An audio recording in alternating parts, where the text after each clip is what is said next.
Buenos días. Evidentemente, antes que nada, gracias a Iván por sus palabras. I'd like also to say a very warm welcome to all our guests from abroad who are joining us today here at Gamelab. To me, to be in the face of such giants giving my talk is humbling and puts a little bit of pressure on me, so I'll do my best. Y lo que me gustaría hablar un poco... The whole session? Oh, okay. That's fun. Okay, so we'll do it in English. What I would like to do now is I'm going to spend some time talking about the last 2 years in the history of Novorama, how we transitioned from being a, let's say, more classic studio, working for someone else, in our case for Sony. As you all know, we were a Sony studio for 10 years. We did 7 games of the Invisible Saga for Sony. But then, come the end of 2016, we basically decided to do something different, something new. And after a pivoting of the studio and a transition, as you all know, we presented some new stuff at D3 a couple of weeks ago. That's Kill Squad, which is receiving, I think, very good reception so far. And the theme of the talk is that basically I feel like there's a thread that unites everything we do. I mean, I've been in this industry now for 16 years, and so a lot of people say, oh, you know, what you guys did with Invisibles and what you guys are doing now with Kill Squad is super different. And actually it's not. I mean, we're always doing the same things, the same ideas, the same principles. And because this is a talk that's meant to be useful to you guys, and this is not for me to promote the game, it's more about you guys understanding the logic behind the decisions we took and why we did the things the way we did them. What I want to go is over this invisible thread that unites both projects, and so that you understand some decisions, and maybe those decisions are going to be decisions that you're going to be facing in your studios in the next months or years. So again, summary of Invisibles, you know, 2 times Best of E3, 3rd time nominated for Best of E3, 6 games. We got a few awards here at Gamelab as well, 5 if I'm not wrong. This was a brand that started in 2008 and went all the way to 2016 end of with Sony. The brand was tied to the Sony handhelds, the PSP and then the PS Vita. And of course, when the PS Vita began to slowly fade away because of the rise of mobile phones and mobile entertainment, basically we cut ties with Sony, of course, in super friendly terms. Actually, we're still discussing project with Sony, but the fact is we decided we needed to do something else. I mean, we couldn't be trying to do the same thing all over again. And so that thing became Kill Squad, which is a game we just presented. And so to give a little bit of context, I'm going to show a trailer of what it is, basically just in case you haven't seen it, so that the next slides or the next hour, we have something tangible to discuss. And so here's the trailer we did for E3 for Kill Squad. It's about 1.5 minutes, so I hope you enjoy it.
So, thank you.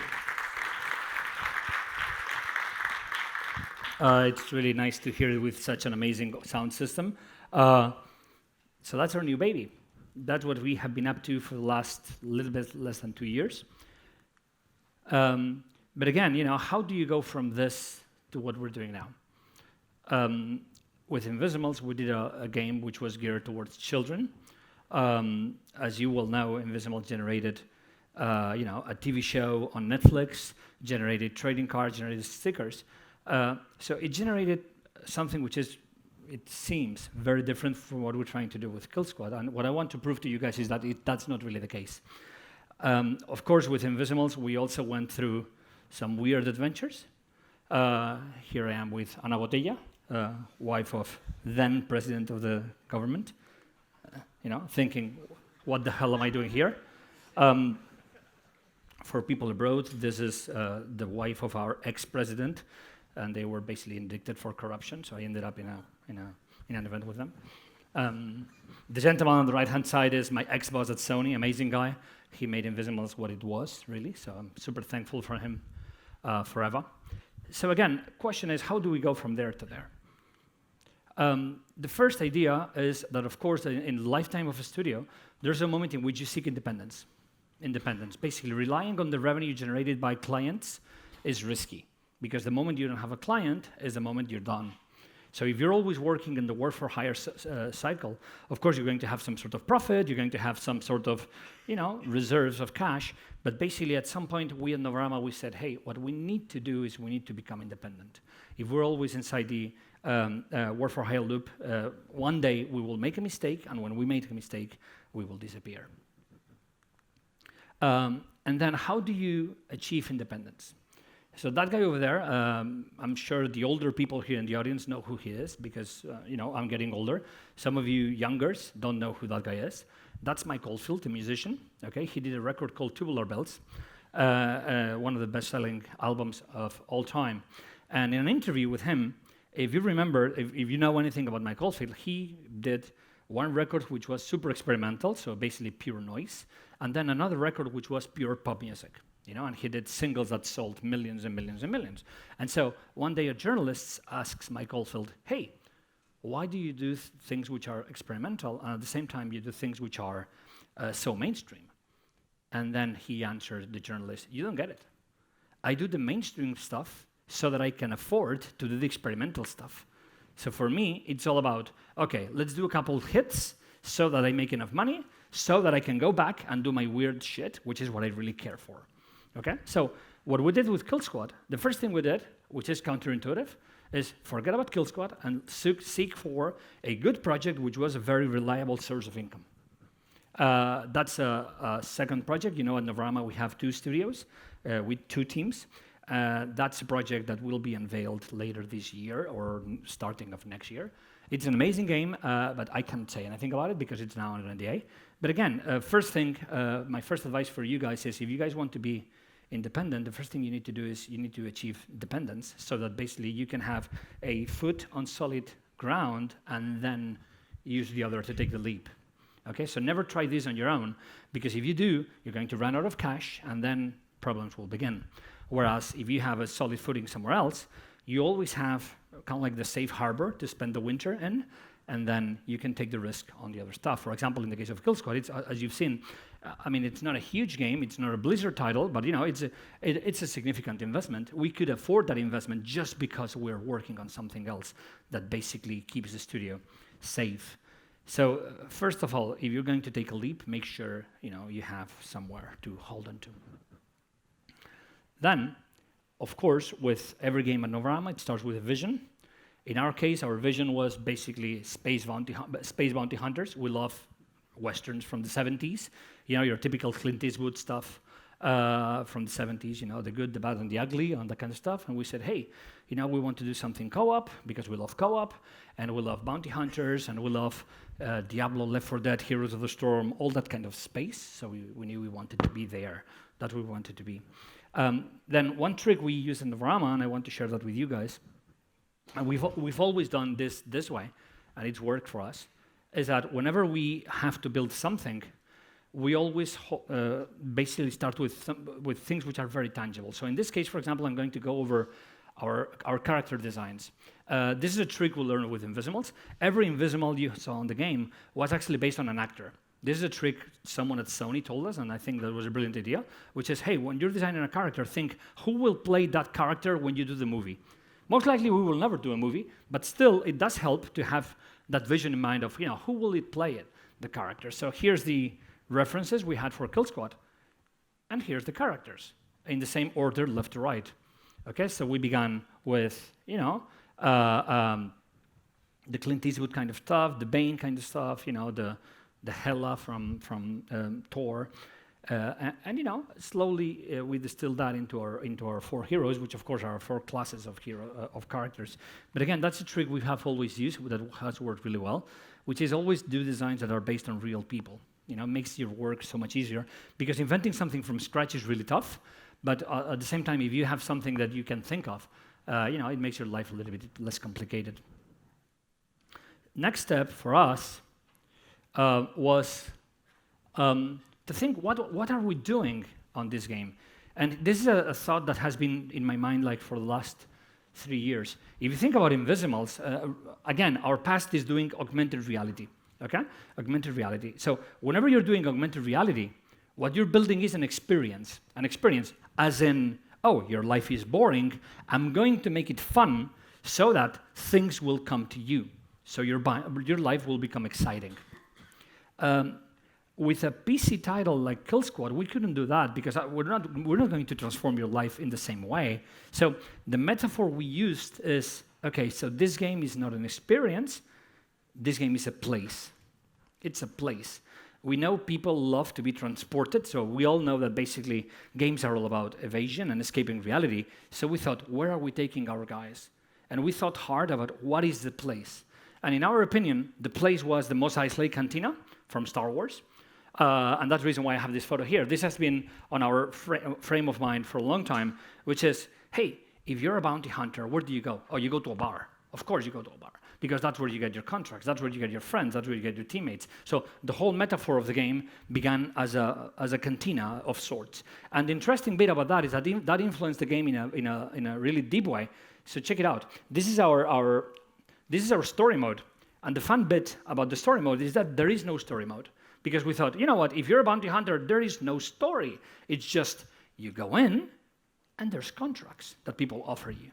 And something we did, which I think is creative, and we'll see if you guys like it when the game releases, is that those contracts are live, because that's what would happen in a cantina. In other words, if someone is seeing that blue contract over there, for example, her, everybody in the world is seeing the same contract. And so the moment she picks the contract, anyone from the world can tag along and join her, and we go together in our adventure to do that contract. Because that's what would happen in a bounty hunter cantina.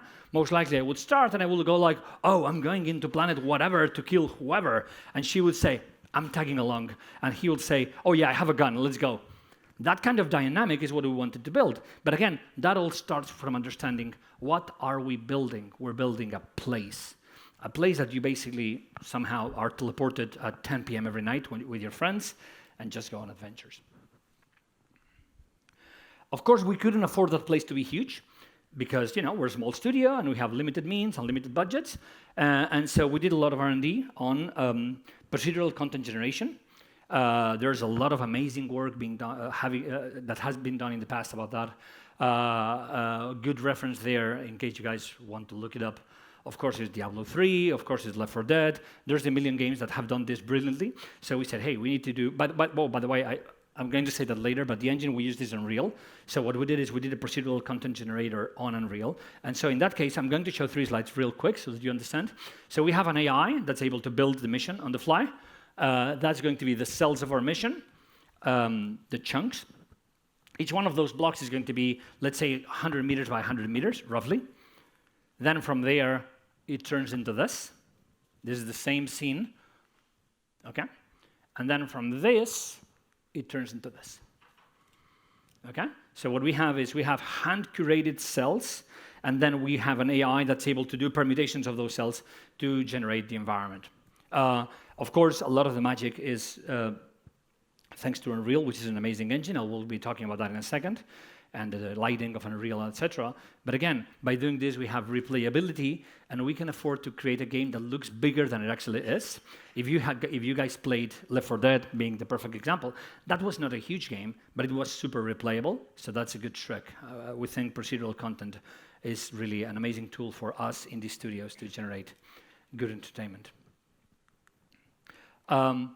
Everything we do in Novorama is prototyped, and we prototype it without our own visuals. So in this case, you're seeing mostly visuals from Infinity Blade from Epic Games. The guys at Epic were amazing because they put all the Infinity Blade dataset online for you guys to use for prototyping. And so an interesting thing here, well, actually, this is kind of like in between. The bottom row is all Infinity Blade, the top row right is Infinity Blade, and the top two there are our content already. But again, we do white boxes and we prototype everything before engaging the artist. Remember this, doing art is very expensive, very expensive. And once you do it, you cannot change it, or you will have to do the spend again. So find any possible way to prototype things rapidly. In the case of Kill Squad, because it's kind of like a top-down shooter / Diablo-esque / Heroes of the Storm kind of game, of course, all the gameplay relies on a single idea, which is spatial patterns of occupation, like enemies generating patterns which are interesting for you to dodge and avoid and find, your angles. And so we were able to prototype all this very cheaply. And then, of course, when the time came to create the content, we knew what we wanted that content to do. So, for example, from these prototypes, of course, we moved into the usual Novorama fare, which is creating characters. You know that we're good at that. I mean, with Invisimals, if you remember, we did 400 characters in 6 years. So for us to do characters is just a muscle. I mean, we have very good people trained to do that. But of course, if you're doing characters too soon, most likely you're going to throw them away. So in this case, for example, again, just to mention one, the top right one, the one that looks like a bird. That's called a Vesperiath, and for the Vesperiath, basically we did all the behaviors of the Vesperiath way before we had the character, so we knew that it was going to basically flap wings and generate wind, and all that kind of stuff was done way before we were actually done with the character. So now we have basically a vision, a gameplay, and then you need to decide what are you going to do with the engine. We're finding it harder and harder and harder to justify to ourselves doing our own code. There, I've said it, okay? So Novorama most likely is never going to do an engine again. We changed this about 3 years ago. We see that the complexity of games is becoming huge, higher every time. And unless you're a huge studio, and unless you have a heritage of owning an engine, let's face it, using a commercial engine is a way better solution. We have 2 threads now in the studio. One is using Unreal, which is Kill Squad. The other team is using Unity. Again, as complexity of games grows, basically the reasoning to do your own code is non-existent. At some point you need to decide, am I trying to run the race or am I trying to build a car? And answering that you're trying to do both things at the same time is dangerous. I mean, in terms of tools, it's not about the Unreal performance, which it is, but it's mostly about the Unreal toolset. If you need, for example, in terms as you've seen in the video, Kill Squad is super intensive on visual effects. Only the visual effects editors of Unreal are a huge undertaking for a small studio to build. So for us to actually have that day one, that's priceless. So think hard about that. I think we have the problem that we're an industry dominated by engineers, and engineers find coding fun, and that's a danger. Okay, so no, honestly, I don't care what you guys think. I'm not here to, play nice on you. I'm just here to say the truth, which is because you find it exciting to build an engine, you justify to your companies that it's a good idea to build an engine when it's not. If you forget for a second that you're a fan of code and of coding, economics and everything considered, it's a way better option to actually use a commercial engine. It will be a better engine. You'll have it faster, and you'll have more time to polish the game. I've said it. Of course, if you're a huge studio, that's a whole different story. But for independents like us, think about that. Another big change we had to do at Novorama is just turn into a data-driven company. That's something we never did before because let's face it. First, we had a publisher, and second, basically, it was a different time. I mean, retail was still king. We were selling games on stores. Now that's not really the case. And so in the last year and a half, we have become masters at, everything involving data, from, analytics and to understanding who is our target, where do they come from, how do they reach us, why do they come, etc., etc., etc. So now, even more important than doing your engine, take a look at Google Analytics and all those packages. There's a ton of intelligence there that you can use. Actually, there's a point in which it becomes a little bit scary, the amount of data you can extract from those packages, but it's data which is extremely useful. So, for example, in the case of Kill Squad, it's allowing us, because we're in an indie studio, to understand in real time which websites are posting content about us and where are they, so that we understand which are our demographics, which were most likely hidden to us. For example, we have just discovered that we have a very big fan base in Brazil, which we never thought we would. Then, because we have a huge fan base in Brazil, because it seems like MMOs in Brazil are a big thing, we're going to be taking care of Brazil in a deeper way, just because we discovered that through data. So the days in which you just did a game and you put it on the store and you forgot about it and you get your paycheck, those are gone, at least for us. Now we're more data-driven. We try to understand what's going on inside under the hood, both in terms of the performance of the game, and also in terms of, in our case, Steam, wish list, why are people adding the game to the wish list, etc. So we have all the pieces in place. We have an engine, we have a team, we have creativity. Okay, my advice is pay attention to no one. Okay? There's going to be 1 million people who are going to try to steer you away from your goal. That has happened to us before. If you remember Novarama, we stopped working on Invisimals 2016, and then we began pitching games around and talking to publishers, just basically to be fooled by them and just entering into conversations that took us to nowhere and just spending time and money doing trips, etc. Okay, there was a point in which we said, now I'm going to be blunt, fuck it, let's just do the game. Let's not get on the phone, let's just do it. And if someone wants to tag along, fine, but it's our plan. And we just stick to the plan, okay? That's what we did. Of course, that means that you have to turn into a very, very strict person for a reason. Remember that there is no publisher. Kill Squad is self-funded, self-published, so basically all the discipline needs to come from inside.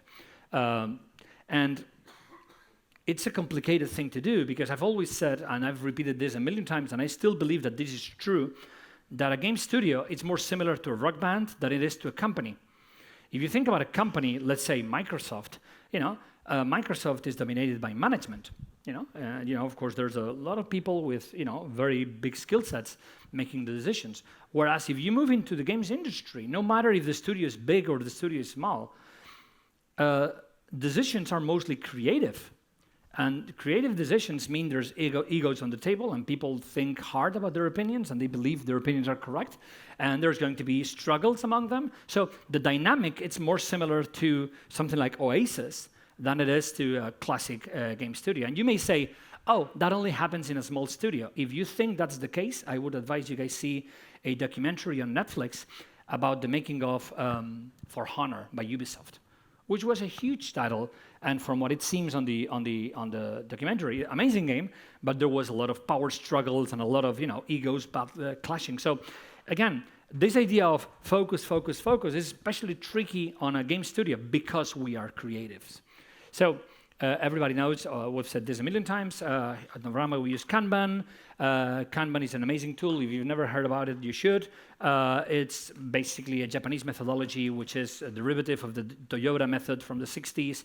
We learned this basically at Sony. Maybe it's because both things are Japanese, and that's the way we manage things. So, if you've heard about Scrum, which I'm sure you have, it's kind of like Scrum minus the overtime. Okay, so it's a little bit more gentle on the people. It generates less burn on the team. But give it a good read to Kanban. At Novarama, we're able to, depending on the time of the project, we're able to deliver between 1 build per week and 2 builds a day, depending on where we are, just by doing planning and doing Kanbans and understanding exactly what goes into each build.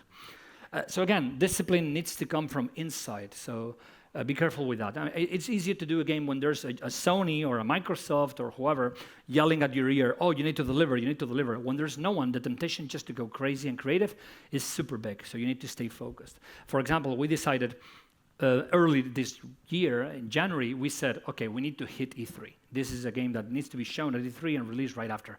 Actually, to achieve that has been a huge undertaking by our team. And again, you know, all the usual production stuff, you know, producing content, in this case, weapons and feedbacks and whatnot.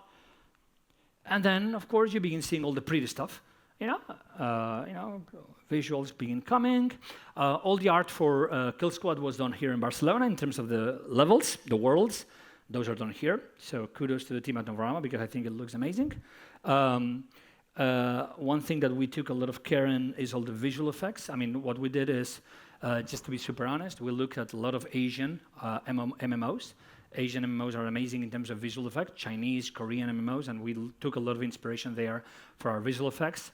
Of course, the screenshots don't do much justice to the game because you need to see that in motion for the effects to really get your eye, but we're super pleased with the results. And you know, all the UIs, all the content. For example, we have a huge range of weapons and you know, all that kind of stuff. For that, we use external partners. We use companies in China to get a bigger bandwidth. It's not so much for the cost. I mean, whenever someone says, oh, we outsource for cost, that's, at least in our case, that's not true. We outsource for bandwidth.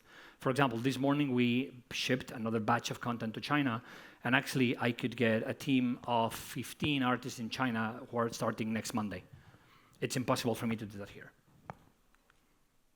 And you know, we hit E3. We go to E3, we show the thing. Of course, our showing was super humble. We were part of a booth called the Indicate. If you haven't heard about the Indicate, you should. It's an amazing organization that basically empowers indies to show their content at different events, in this case, E3. This is our humble presence at E3. I can only say two things, which is, well, three, actually. First, we were there, which is, to me, enough reason to be satisfied. Second, we always had a line of people wanting to play. And third, we were able to pay for it. So, you know, goal accomplished, done. You know, for the first time ever, we had a Novorama booth at E3. It was tiny and cheap and everything. But, yeah, we did it. And, you know, super happy with that. Because we had our booth and because it was working great, we were actually invited to an esports tournament at E3. And the game was being shown there to esports people. So that's also nice. You know, an opportunity that comes and say, you know, would you like to show this on the big stage? Sure, why not? Let's do it. You know, and you know, we got some awards there, actually nominations to our awards, so that's also nice. But again, you get this. I mean, this is irrelevant. This is just for my ego, not for yours. But you know, going to a show, it's always worth it. Always worth it. I mean, we came from E3 with, let's say, maybe around 200 new contacts that we didn't have before. In terms of media, in terms of, you know, websites, in terms of a lot of streamers, you know, people who want to talk about our game online. So, you know, whenever, I mean, this is something I tell my wife. Most of you guys know that I've been married for a long time, which is a miracle. But I always tell my wife, whenever I say, you know, I don't know if I should go to this trade show, you know, kick me in the head. You know, you always have to show up, always. I mean, you don't know what you'll get from the show, but you always get something, you know? So if you cannot afford E3, you know, there's Gamescom around the corner. If you cannot afford Gamescom, come to Gamelab. Talk to people, just pester people, pester me. When I'm done with the talk, just come to me and say, hey, can you help us, whatever. You know, there's always good things for those who just show up. And now we are, of course, you know, in our big push. You know, the game is slated for early access middle next month. We announced that yesterday, actually. So, you know, fingers crossed. We'll see how it goes. In terms of wishlist, in terms of, you know, online presence, you know, we're doing good. We're doing quite good. We're seeing a lot of uptake where we expected to see it, which is basically Germany, Russia, the kind of places where this kind of games really work well. So we're happy in that respect. But again, you know, going back to the changes from the past to now, we're already looking beyond. I mean, this is not a game we want to basically just publish and forget. That would be stupid, because your community is not going to go from 0 to 100 in a day. I mean, the days in which we sold, I mean, think about this. With Invisimals, we sold maybe half of the games in the first 2 weeks. You know, I mean, we released the game, it was a box product, you sold a ton of them, and then there was a tail, and off you go. That's not how it is now. So, for example, in our case, we already have planned to do seasons, you know, seasons lasting 6 months. So we have planned, and we have the finances to support them for 3 seasons. So most likely we'll have content all the way to end of 2020. So again, you always have to keep moving. So, for example, in this case, there's a team at Novarama shipping the title and just wrapping it up. But there's another team who's already working on new characters. In this case, for example, this is a new enemy, a new playable character that we're going to have in the fall. That's an engineer for you guys, and that's the weapons of the engineer. So again, the factory never stops, basically, in a game like this. Okay, you need to basically keep pushing new content out because the fans either want to get new stuff, or maybe there's fans who didn't get it on the first time, and then if you keep updating the game, they're going to jump in midway through the life cycle of the game. You know, there's a lot of games out there that have done very humble numbers in the beginning, but then when you look at the whole picture, the numbers are huge. For example, a game that you guys should check out is Rust on the PC. It came out on early access. Rust, I think the first month, don't quote me on this, but I think it did something like 50,000 units, which is, you know, humble. Now Rust, a few years later, is over 5 million. You know, so think about this. You know, games are not something you do and you forget. They're a life thing. Of course, there's masters here in the room who can talk way better than I can about this. Diablo has been going for I don't know how many years, and it's still going super strong. And you know, that's the playing field in which we want to be in. So I wanted to basically, I don't know how am I doing in time? I don't know what time is it. I don't know. I want to share with you guys a few lessons that we've learned. Things that I think can be useful to you guys. The first one, and this is something that I find it funny that I need to explain this, but because I find the same error once and again and again and again, I'm going to explain it again. There it says, your reputation is your future. This is an industry where everybody knows everybody. If you're an asshole, you're done. And we have just realized how important your reputation is when we try to pivot our company. Because you know what? We had to rely on a lot of people to give us the knowledge that we didn't have. You know? And we have been kind of like sometimes in this case, I'm going to present to you all these guys who are basically the giants upon which we're standing. But you know, it brings a tear to your eye to find that basically all the reputation that you've worked through the years to achieve, at some point, it does pay off. You know, not being an asshole is actually something that's really, really worth it. You know, I'm just going to present a few of these guys here because there's too many of them. But you know what? The guy on the left-hand side, top, that's our Unreal support, Mario. He's going to be doing a talk today, I think, by the way, later today. You know, if it wasn't because of him, we wouldn't have lighting code in our game. Next one is Shirley. Shirley has been doing art for us in China for about 10 years now. Next one is our lawyer, Brandon. Next one is Veva, our PR. Who's amazing. Next one is Marisol from the government of Catalonia, who has been supporting Killsquad, and without her, we couldn't have funded the title. Next one is Ivan over there, who has been giving very valuable advice through the years, and so on and so forth. You know, all these people here have contributed one way or another to achieve this game, and this is something I need to stress, especially for the young people. I see a lot of young people that enter this industry with a lot of thrust and impulse. That's great, but be careful because there's a very fine line between thrust and, you know, having impulse and actually destroying your own reputation. You know, it's important for you to basically make sure that in the future, when you need help, you're going to get it. You know, so work on your reputation. That's really an invaluable asset. I'm just going to mention one more so that you understand what I'm talking about here. That guy over here, this is a laser, which means it's going to fry my eyes. That guy over here, his name is David. He was an ex-student of mine. You know that I teach at university. He was an ex-student of mine. And you know what? Because he became indie before we became indie, he knew a lot about how to operate within the indie space in terms of, you know, the Valve infrastructure, etc. And you know, there was a moment in which I actually was the one looking for his help to understand exactly how did the systems work within Valve. If I hadn't helped him when he tried to set up his studio back in the day, some years ago, who knows if he would have helped me this time around.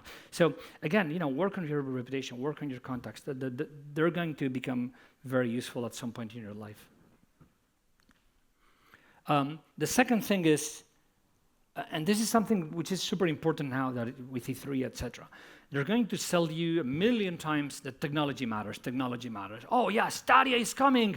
Forget everything you know because Stadia is going to be amazing. And then, oh, PlayStation 5 is coming. Forget everything you know. Well, okay? It doesn't care. It doesn't matter. Think about that. That thing on the left-hand side, which looks horrible, is the first film about Captain America, 1944, okay? And on the top, you have one of the Avengers films, and here on the bottom, you have the evolution of Batman, okay? Tech looks very important because they spend a ton of marketing money to impose that new tech because they want you to throw away your box and buy a new box that most likely you don't need. But the idea is that what sticks is the brands. Mickey Mouse has been going for about 90 years now, I think it is. And they've done it in cellophane, and they've done it in 2D, and they've done it in 3D, and so on and so forth. And most likely I will be a granddad in 40 years, or 30, and Diablo will still be around because, I mean, brands is what really connects at an emotional level with people. At the end of the day, a box is a box, but a brand is something that you carry with you for a long time because you become a fan of that brand and you feel attached to it. So work on your brands. Of course, you need to always be listening to all the technology changes. There's new stuff coming all the time. But some of that stuff may stay, some of it may fail. Think what happened with VR a couple years ago. It seemed like it was going to, take the world on fire, and then it didn't. So the question is, okay, what is your brand? What is it that you're building that's going to resonate with an audience? In our case, the only question we ask is, hey, is there enough people out there who would love to be a space bounty hunter with their friends? And you know what? It could be on PC, it could be on Xbox, it could be, for example, a lot of people are asking, oh, can you do it on a cell phone? Which we can't for now. But, platforms come and go. Brands stay. Another thing is be careful with fear. Okay? One thing, everybody who knows me knows, I'm kind of like a thinking kind of guy. I'm always thinking, and going over the same thing over and over and over again. But one thing which we also do in Norama is when we've thought enough about something, we just go. And we don't think about it. Because at that point, it's just fear. Fear is a primal instinct, and basically, once fear interferes with your ability to make decisions, then you're fucked. Because basically, you're going to make decisions not because it's the right or the wrong decision, but because you're scared. Okay? Is it scary to do a game like we did? Of course it is. Do we have to do it? Of course we have. So, focus on what you have to do, forget about the fear. Fear is not a good travel companion. And if you're a fool, which we are, here it says, if you're a fool, at least learn fast. We are a fool at Novarama. There's a lot of things we have no clue how to do. So what we did is, instead of saying, oh yeah, we're super good at this, no, we said, no, we're terrible. Okay, what do we do about it? So for example, in this case, on this project, there were two things at least in which we thought, hey, we have no clue how to do this. First one was data. We have never been a data company. We have no idea how to do this. So what we said is, okay, hey, let's invest money on getting people who know about this. Let's get training. Learn fast. Same thing with visual effects. I think the visual effects we've done with Kill Squad is something that is unheard of in our company through history. What do? We took the challenge phase on. We said, okay, hey, this is a disaster. So what we need to do is we need to somehow find a way to learn this fast. Instead of playing like you know how to do certain things, which you don't, just face it and make the appropriate changes.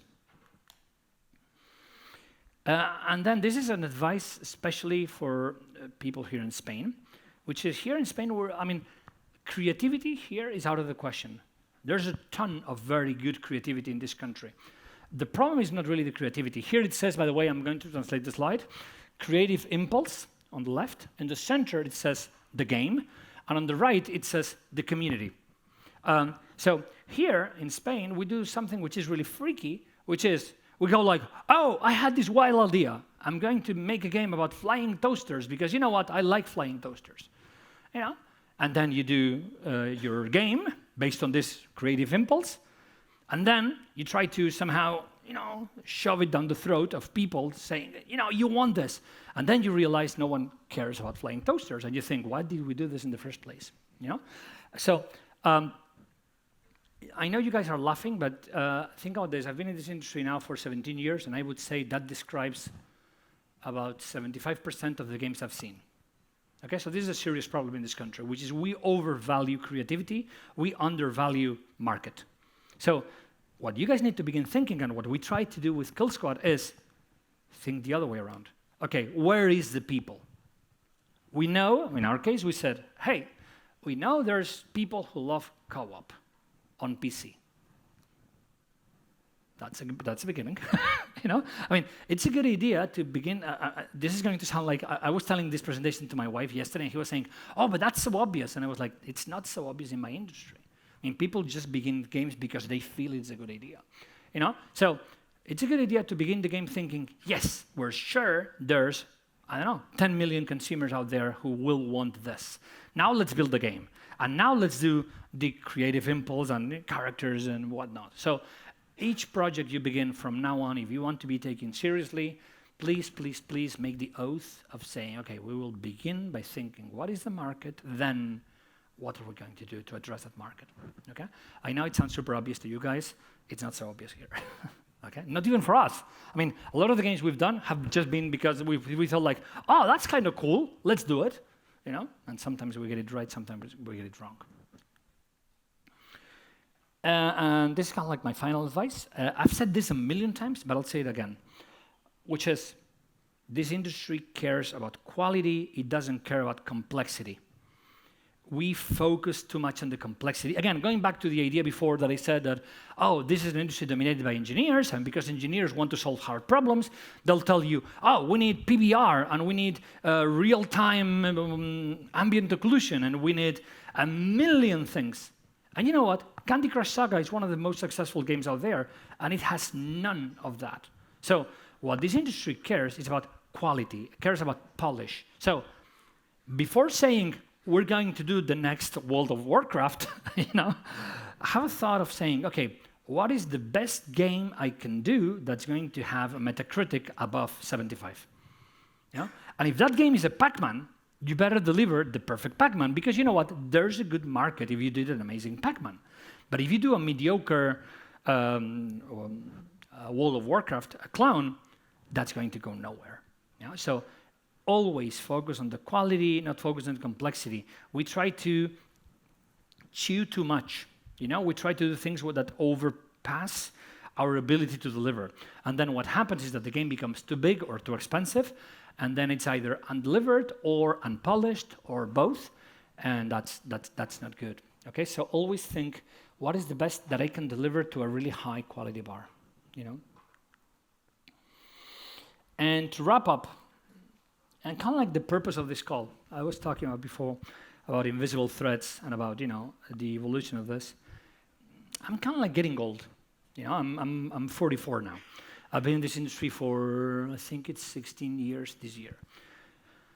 And so there's been a really, really interesting change in the last 2 years on Novorama and, you know, in our creative processes, because we have for the first time felt that we are different in terms of generation to a lot of the people who work in our company. Back in the day, I was basically the same age as everyone. Now in our company, there's people who are almost half my age. You know, there's a designer now, amazing one, and she is, I think, 21, and I'm 44. You know, and that has made me think a ton about this idea of veteran versus young. And the way I see this is, and this is a problem in Spain, by the way, is a veteran is not, let's say, 10 or 20% more productive than a younger guy. It's more like a veteran is 10 times as productive just for a reason, which is, as a veteran, you've made all the mistakes already. And so because you've made all the mistakes already, the ratio of good decisions is way higher, you know? at least in my view, a lot of the things with Kill Squad, I've been able to do them with one hand tied to my back, because you know what? I've seen that problem before, and I know how to deal with it. And that's what being a veteran gives you.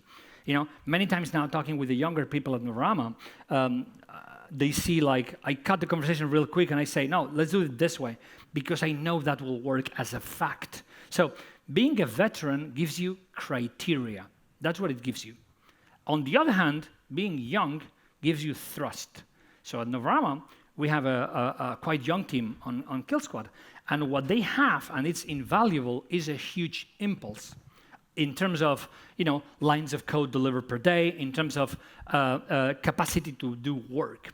Then the question here, and this is an interesting question here in Spain, is how do we make sure those juniors, oh, I see there's younger people coming to Gamelab this year.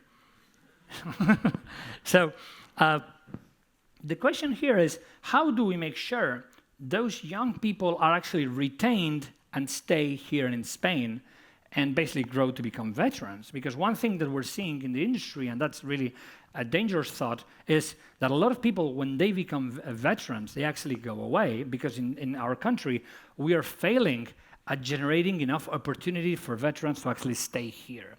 Not so much on the mobile space, because I think because of the big mobile studios here in Barcelona, veterans are retained in a more efficient way.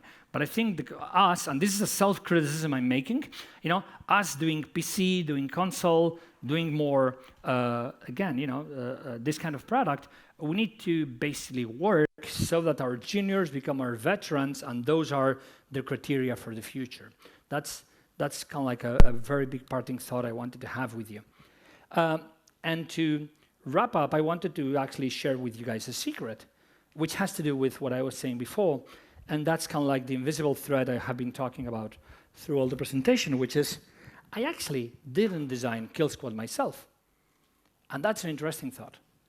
It was done by a young team at Novarama, which we were actually hosting. It started like an incubator project because we were doing something else, and we said, hey, because we're doing something else, let's incubate something to achieve independence.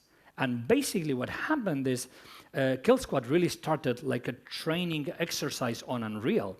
We didn't know Unreal, we wanted to learn how to use it, and we said, hey, let's get a small team of juniors actually learning to use Unreal. So Kill Squad actually is the first thing we've done on Unreal. So the only thing I did through this process, and that's kind of like the thread I was trying to talk about since the beginning, is basically, again, carry that thread. Make sure that these juniors, who actually is the first game they've done, they didn't steer too much away from the course. So in a way, this is kind of like a ship, and the only thing I was doing is trying to keep it away from the rocks. Because at the end of the day, this is a game that at Novarama was done and developed by a new team, a team of young people. So of course, with my tribute to this young team that has delivered this amazing title, and with the hopes that we do great once we release, that was my talk. Thank you so much.